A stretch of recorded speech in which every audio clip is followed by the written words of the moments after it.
In the mutual fund industry, every AMC gives an ARN code number to the mutual fund distributor, which is to be renewed every 3 years. True or false?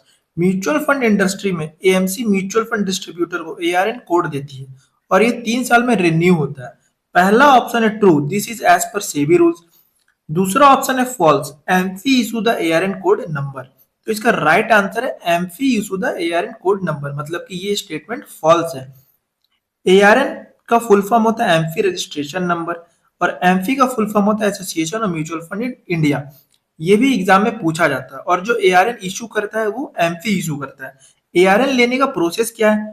पहले NISM series 5 पे certification exam पास करना पड़ता है जो NISM conduct कराता है।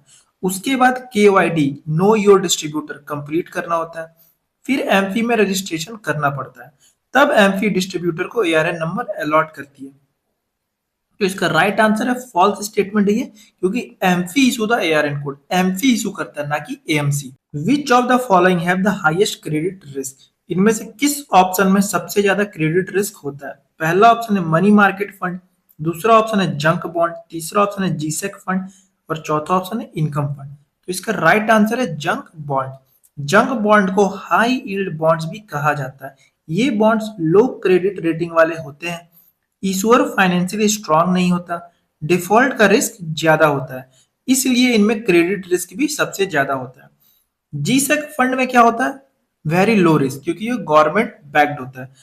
Money market fund में भी लो रिस्क होता है, low credit risk. Income fund में भी मीडियम क्रेडिट रिस्क होता है और जंक बॉन्ड में वेरी हाई क्रेडिट रिस्क होता है। तो इसका राइट आंसर है junk bond. Which information has to be included in the mutual fund application from when a non resident Indian NRI subscribe for the units?